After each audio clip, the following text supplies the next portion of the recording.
ટ્રેનમાં અજાણ્યા મુસાફરની મૈત્રી ભારે પડી શકે છે। ખાણીપીણીમાં નશો ભેળવી લૂંટ ચલાવતી ગેંગના સૂત્રધારને પકડવા રેલવે પોલીસ પોતે ફેરીઓ બની। જુઓ આ સ્પેશિયલ રિપોર્ટ।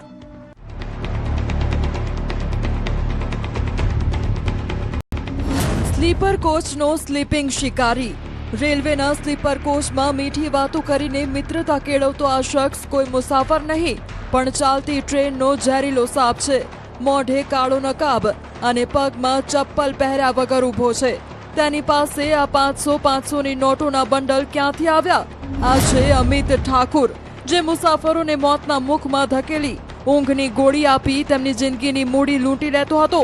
ગુજરાતથી લઈ ઓરિસ્સા સુધી જેનો આતંક હતો એ આખરે કાલુપુર રેલવે પોલીસના સકંજામાં છે।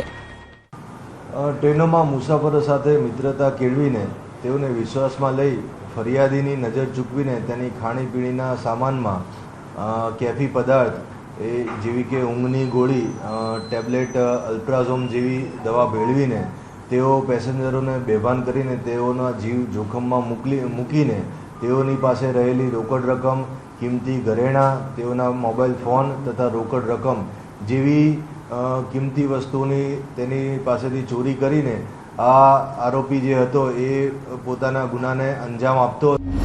7 દિવસનો ફેરિયા ડ્રામા।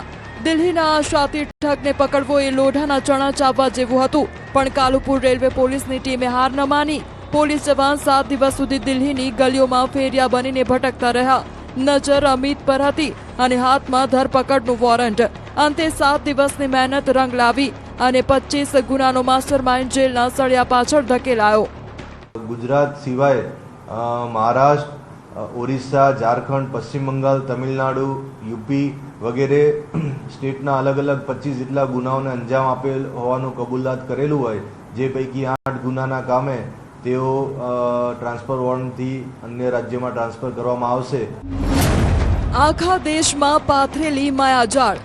બિહારનો આ રિક્ષા ચાલક દિલ્હીથી ટ્રેન પકડતો અને પછી શરૂ થતો 15 દિવસનો crime route. UP, Bengal, Orissa, Tamil Nadu અને ત્યાંથી તે પરત આવી મુંબઈ, ગુજરાત, એમપી, દિલ્હી સમગ્ર રૂટ દરમિયાન 10-15 દિવસની મુસાફરી કરતો અને તે સ્લીપર કોચની અંદર જનરલી મુસાફરી દરમિયાન જોડે બેસેલા મુસાફરને વિશ્વાસ કેળવી તેઓને કેફી પીણું પીવડાવીને ઊંઘની દવા આપી સુવડાવી લૂંટનો ખેલ ખેલ્યો છે। તદુપરાંત આંધ્રપ્રદેશ, ઓરિસ્સા અને ઝારખંડમાં પણ તેણે એક જ મોડસ ઓપરેન્ડીથી ગુનાને અંજામ આપ્યો છે।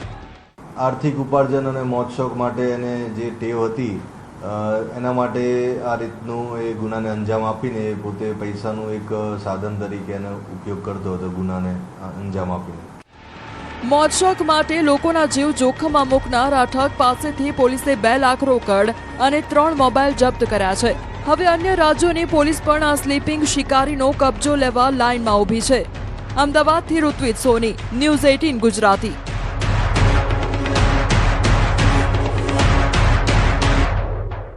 સાવધાન, અમદાવાદમાં સગીરાઓ પર નજર બગાડનારા નરાધમોની નવી ચાલ।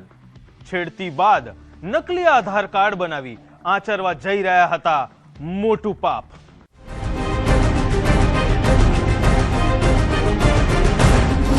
વાસણાનું 20 ચક્ર, હવસનું હાઈટેક કાવતરું, સગીરાઓ ટાર્ગેટ, નકલી આધાર કાર્ડ હથિયાર।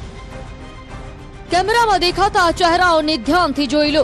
ઉપરથી સામાન્ય દેખાતા શખ્સોના મનમાં સગીરાઓને હવસનો શિકાર બનાવવાનો ખતરનાક પ્લાન ચાલતો હતો। અમદાવાદના વાસણા પોલીસ સ્ટેશનમાં કેદ થયેલા આ 3 શખ્સોએ માસૂમ સગીરાઓને પ્રેમની જાળમાં ફસાવી, પણ તેમનો અસલી ઈરાદો કંઈક અલગ જ હતો। અમીર અલી શેખ, મોહમ્મદ સિરાજ અને અરવિંદ ચૌહાણ, આ એ નામ છે જેઓએ સંબંધોના નામે છેતરપિંડીની તમામ હદો પાર કરી દીધી। 3 છોકરાઓ અગાઉ 1.5 વર્ષ પહેલાં કોન્ટેક્ટમાં આવ્યા હતા અને તે પછી એને લલચાવી ફૂસલાવી એને સાથે રિલેશનશિપમાં આવ્યા હતા અને એને 2-3 જગ્યાએ જેમ કે મળાવ તલાવ અને પરિમલ ગાર્ડન લઈને એને સાથે સેક્સ્યુઅલ અસોલ્ટની ઘટના જેમ કે છાતી ઉપર હાથ ફેરવાની ઘટનાને અંજામ આપ્યો હતો।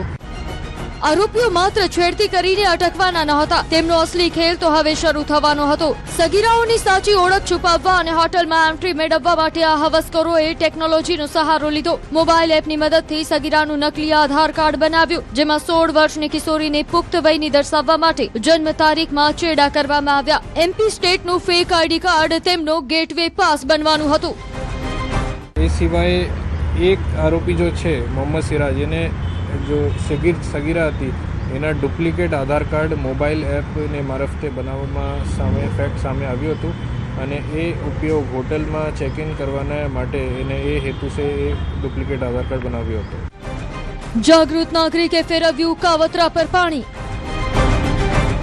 આ પાપનો ઘડો ત્યારે ફૂટ્યો જ્યારે આ નરાધમો સગીરાઓને લઈને પરિમલ ગાર્ડન પહોંચ્યા હતા. ત્યાં હાજર એક જાગૃત નાગરિકને કંઈક અજુગતું લાગ્યું અને તેમણે તાત્કાલિક સગીરાના વાલીને જાણ કરી.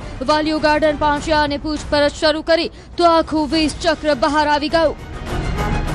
એ બધા સગીરા પરિમલ ગાર્ડનમાં હતી. ત્યાંથી કોઈ એક સિટીઝને એને પેરેન્ટ્સને કોલ કર્યા હતા અને પેરેન્ટ્સ ત્યાં આવ્યા પછી એને સાથે પૂછપરછ કરી એ આખું સામે આવ્યો છે.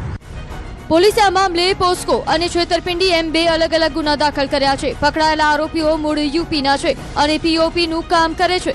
1.5 વર્ષના પરિચયનો ઉપયોગ કરીને તેઓએ સગીરાઓને પોતાની જાળમાં ફસાવી હતી. હાલમાં 3 જેલના સળિયા ગણી રહ્યા છે, જ્યારે અલ્તાબ અને બ્રિજેશ નામના 2 આરોપીઓ હજુ પણ પોલીસ પકડથી દૂર છે.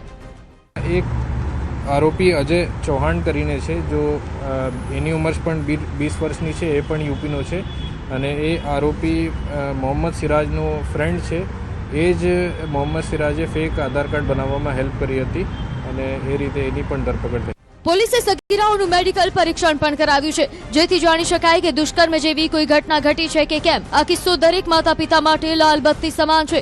સોશિયલ મીડિયા કે કામના બહાને પરિચયમાં આવતા લોકો પર આંધળો વિશ્વાસ ન કરવો. વાસણા પોલીસે આ ગુનાનો ભેદ ઉકેલીને આરોપીઓના મનસુબા તો ધૂળધાણી કરી દીધા છે, પણ સવાલ એ છે કે આવા કેટલા નકલી આધાર હજુ સમાજમાં ભમી રહ્યા છે. અમદાવાદથી નવીન ઝા, ન્યૂઝ 18 ગુજરાતી.